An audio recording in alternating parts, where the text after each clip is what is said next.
Hi teachers and mothers, welcome to my channel learn with Amna.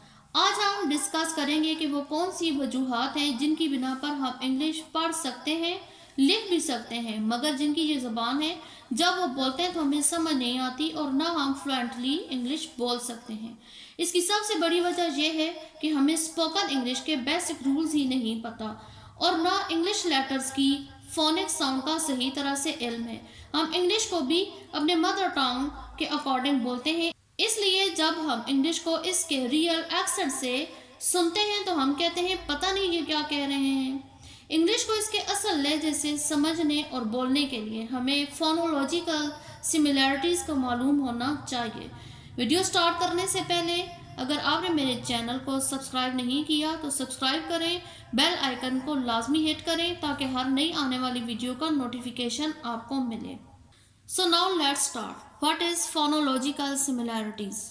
Two different languages have some sounds that are similar. This similarity is called phonological similarities as in English the phonic sound of P, T, C, K, Q, CH is similar as the sound of P, T, K, अच्छा, phonological similarity से मुराद है दो ज़बानों में कुछ ऐसी आवाज़ें होती हैं जो एक जैसी होती हैं।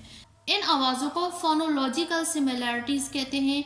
इंग्लिश और उर्दू के भी कुछ लेटर की साउंड एक जैसी हैं जो आपस में मिलती जुलती हैं, मगर जब हम इंग्लिश बोलते हैं तो हमारे लिए इन साउंड्स को निकालना मुश्किल होता है क्योंकि हमारे इर्द गिर्द का माहौल हमें मजबूर करता है कि हम इंग्लिश को इंग्लिश में ना बोलें बल्कि इंग्लिश को पंजाबी या किसी भी मादरी ज़बान में बोलें। और अगर किसी वर्ड को इसके ओरिजिनल साउंड में पढ़ते हैं तो हमें तंज का निशाना बनाया जाता है और कहा जाता है कि मुंह टेढ़ा करके इंग्लिश बोली जा रही है, हालांकि वही अल्फाज हमारे उर्दू में भी इस्तेमाल होते हैं।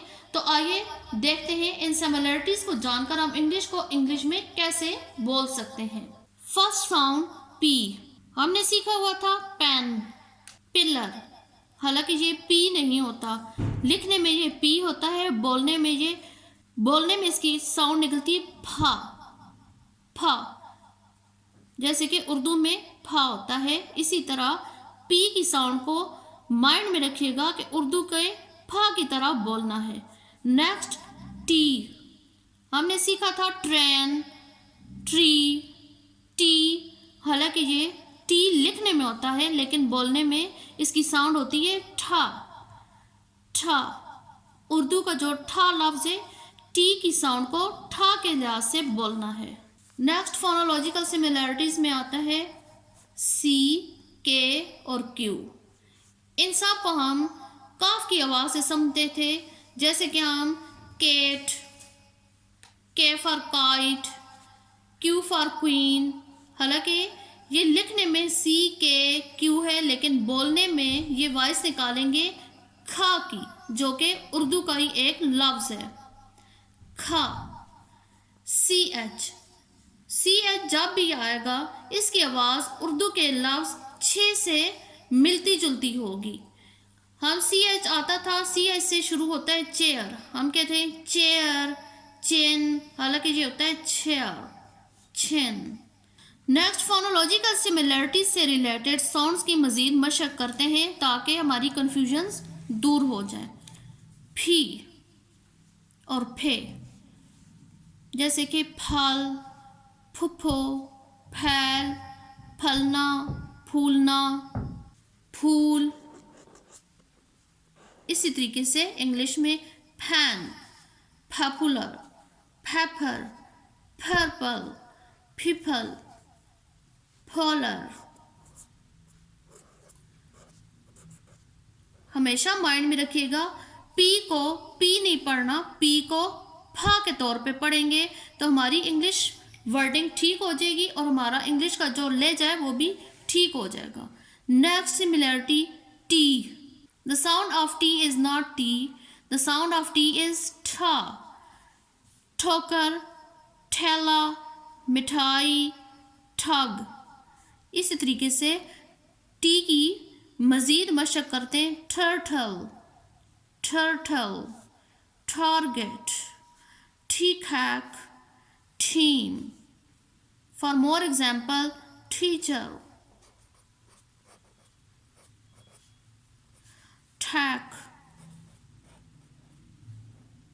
एक दौर था कि इंग्लिश को किसी भी लहजे में पढ़ा जाता तो शर्मिंदगी का बायस नहीं था, लेकिन आज का दौर मॉडर्न दौर है। इसमें इंग्लिश को इंग्लिश ही में पढ़ा जाए तो वही अच्छा लगता है। अगर लहजे को बिगाड़ कर पढ़ेंगे तो वो उस जबान का हक अदा नहीं कर सकते।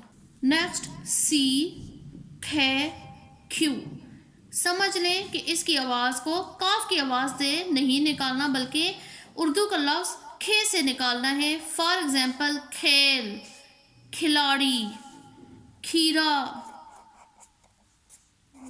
खीर। For more example, camel, cabbage. K for kite, keen, keep. For more example, keyboard, kindly, quickly, quality, qualification, qualification, queen. Next, CH, चे की आवाज़ नहीं निकालनी, छे की आवाज़ निकालनी है। जैसे कि उर्दू में हम कहते हैं छोड़ना, छेड़ना, छलांग, छक्के छुड़ाना। इसी तरीके से इंग्लिश में चैम्बर, चैम्बर नहीं चैम्बर, चैलेंज।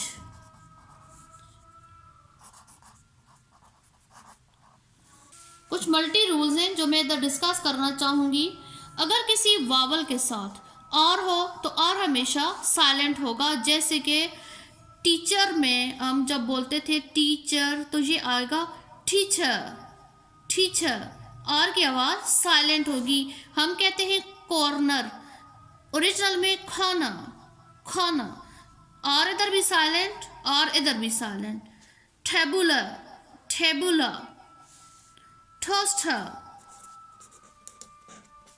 आर साइलेंट होगा, आर साइलेंट होगा।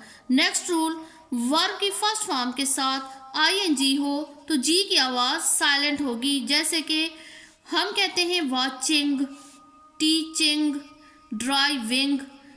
जी की आवाज़ नहीं निकाली जाती। हम कहेंगे वॉचिंग, टीचिंग, ड्राइविंग। जी की आवाज़ साइलेंट होगी। द नेक्स्ट रूल, इंग्लिश में वी और डब्ल्यू की साउंड में फ़र्क होता है। जब डब्ल्यू की साउंड निकाली जाती है तो मुंह को और होठों को गोल करना होता है। जैसे कि water, what, where, walker, walk, जो कि हम नहीं करते। वी की साउंड में मुंह गोल नहीं किया जाता। For example, van, valley, vacuum. इन रूल्स को समझ के हमारी इंग्लिश प्रोनाउंसिएशन अच्छे तरीके से हो जाएगी और हमें इंग्लिश बोलने में कोई और महसूस नहीं होगा। उम्मीद है कि आपको ये सारे रूल्स अच्छी तरीके से समझ आ गए होंगे। Thanks for watching.